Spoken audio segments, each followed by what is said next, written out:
Taylor Swift is an American singer-songwriter and international country and pop superstar whose work in the past 18 years includes 11 studio albums and over 200 songs, all written and many also produced by her. For over a decade, Swift has been a subject of both popular debate and academic scholarship, discussing the cultural and economic influence of Swift's work, her status as celebrity, as well as the artistic aspects of her music and art. Swift's popularity is often attributed to her storytelling. Her songs are narratives dealing with such themes as memory, heartbreak, fame, and escape. In this talk, I will analyze Taylor Swift's song lyrics through a narratological approach, focusing on one recurring theme in her music: children's loss of innocence. I will look at how, specifically in her songs about childhood, Swift employs the second-person address to create a kind of dialogue between a younger and older figure, a child and an adult. I will then look at how these child-adult positions shift throughout Swift's body of work, and as a result, how the speaker's tone changes, becoming more bitter and cynical. Throughout her career, Swift has written several songs that touch on childhood and youth. These are just some of them.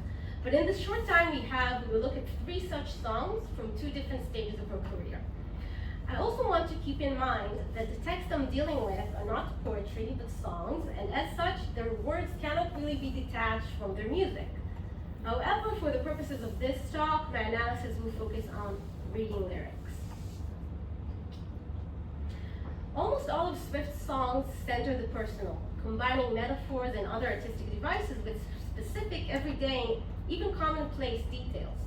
These details, among other things, encourage an autobiographical reading of the songs, which also helps Swift to convey an earnest tone and foster a direct connection with the implied listener. One lyrical strategy for cultivating this connection with the listener is second-person narration, addressing a certain you. As Monica Fludernick shows us, second-person narration has 3 different types, which sometimes intermingle. Number 1, addressing a reader, or in this case, a listener. To give an example from a Taylor Swift song, I want you to know I'm a mirror ball. I'll show you every version of yourself tonight. 2, addressing a character. For example, forgive me, Peter, my lost fearless leader. You said you were going to grow up, then you were going to come find me. This character addressee can be separate from the narrator, as in this example, but the character can also be the narrator's former self, as we will soon see. And finally, the third case of second-person narration is not addressing anyone, or perhaps addressing oneself in the present, with the you functioning as the protagonist. For example, and it rains in your bedroom, everything is wrong. It rains when you're here, and it rains when you're gone. Turning to our textual analysis, the first song we'll discuss features the most prominent use of second-person address, or second-person narration, and it is used as all 3 types of second-person narration as delineated by Fludernick. 15 is the second song on Swift's second album, Fearless, released in 2008 when Swift was 18 years old. It tells the story of a girl experiencing high school, friendship, and first love, and it does so almost entirely in second person. Quote, you take a deep breath and you walk through the doors. It's the morning of your very first day. You sit in class next to a redhead named Abigail, and soon enough, you're best friends.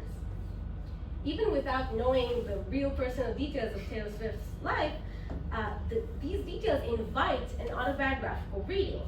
The you is understood to be Taylor Swift as a protagonist, age 15. But in the middle of the song, a narrating I emerges, revealing, if it hadn't been clear before, that a slightly older speaker addressing a character who is her younger self and giving her advice. Quote, in your life, you'll do things greater than dating the boy on the football team, but I didn't know it at 15. By the end of the song, the you of the speaker's younger self merges with the you of the implied listener. When you're 15, don't forget to look before you fall. I found time can heal most anything, and you just might find who you're supposed to be.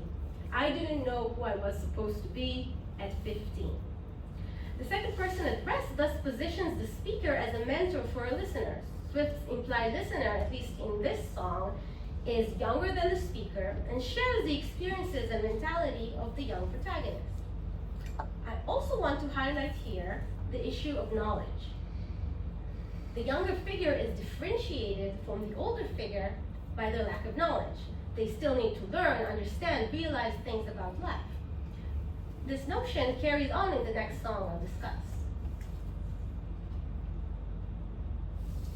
Appearing as the second to last song on the same album as 15, the song The Best Day features a child speaker who moves between different ages throughout the song. Quote, "I'm 5 years old, it's getting cold, I've got my big coat on.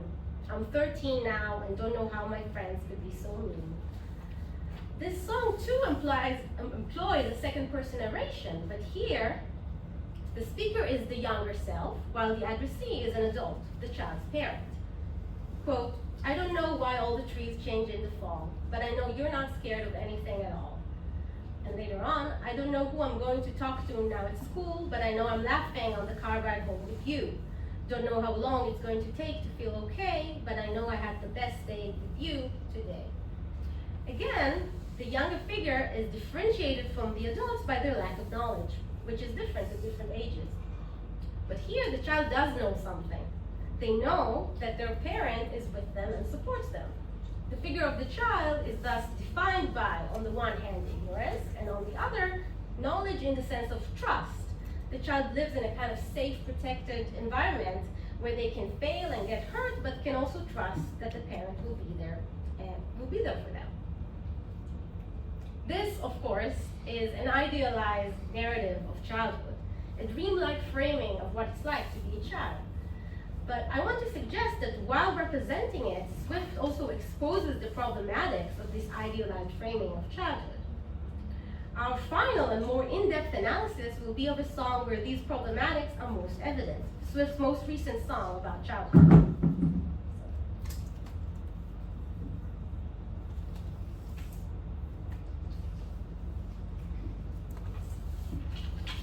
In April 2024, around 15 years after the songs 15 and The Best Day, Swift released her 11th studio album, The Tortured Chords Department, a double album featuring 31 songs.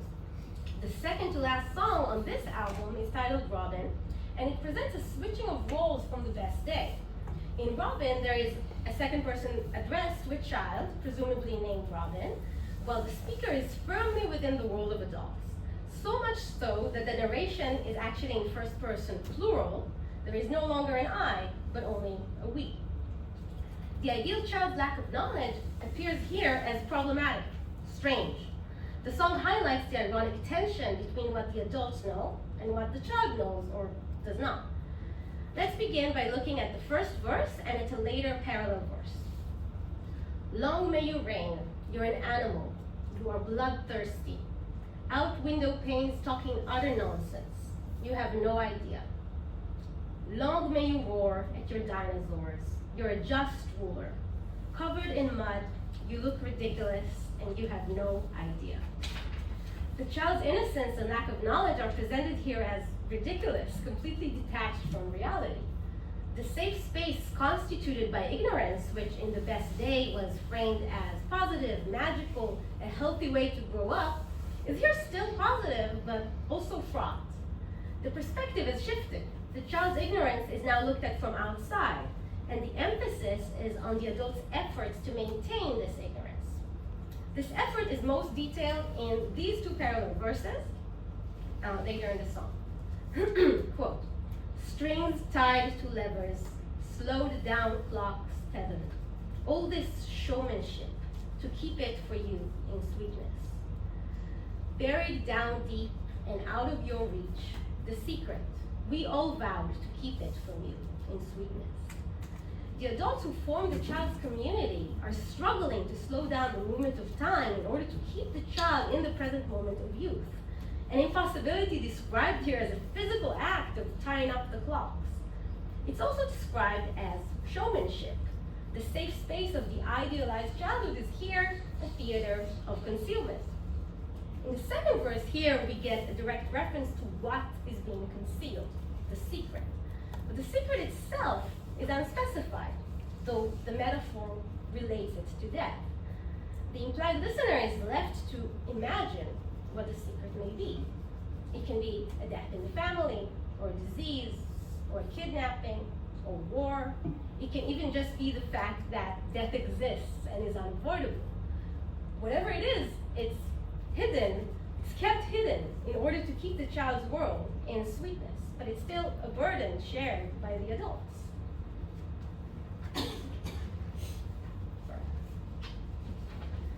We can therefore see that not only did Swift's speaker shift from inhabiting the position of a child to that of an adult, Swift's listeners changed too. While in 15, the implied listener is around 15 years old and is addressed as you alongside the younger character, in Robin, the implied listener shares the adult perspective of we. When listening to the song, we are all meant to be looking at the child with hope, but also with a sense of irony, because we know the secret. We know that the world is difficult and horrible, and that the sweetness or innocence of children is fragile, temporary, and for so many already gone. This irony can be used as a key for reading the somewhat cryptic lines describing the child as a bloodthirsty animal and as a just ruler. The child is narrated as playing with mud and with toy dinosaurs, but the language is disturbing. While the child has no idea, the implied listener knows that there are real bloodthirsty people and so few rulers who are just. They also might know the danger in seeing real people as animals, something Michal Roth's talk earlier today problematized a little bit for us. This irony can also be glimpsed in the song's chorus. The chorus goes, "Way to go, tiger, higher and higher, wilder and lighter for you." These words can be understood as an adult speaking to a child while pushing them on a swing, an interpretation supported by a later line in the song mentioning a swing set. Again, the adults exert physical effort for the child, pushing them higher and higher.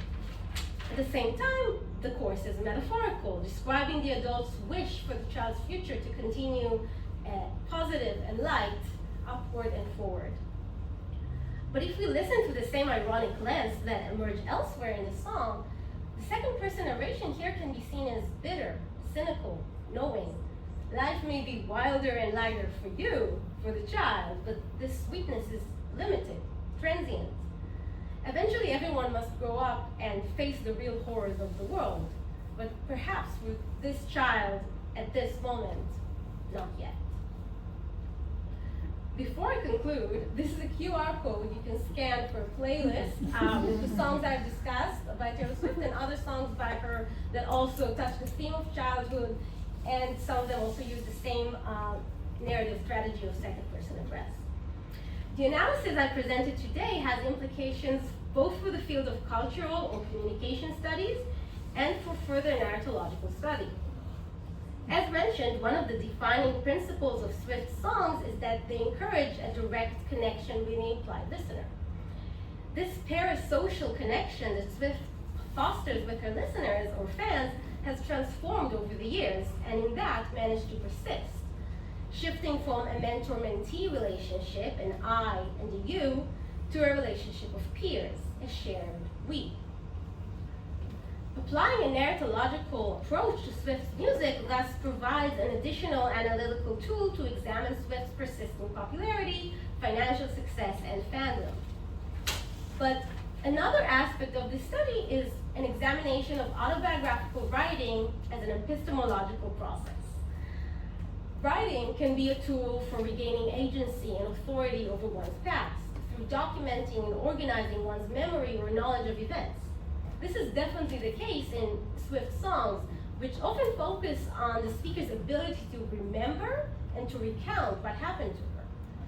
It is therefore clear, or at least it makes sense in this context, why writing about a sphere of ignorance, as Swift so often imagines childhood, requires the knowing speaker to detach from the unknowing child and create a dialogue via second-person address. But this is only one narrative device, and the issue of writing as knowledge-making in Swift's work is a potential subject for future narratological research. Thank you.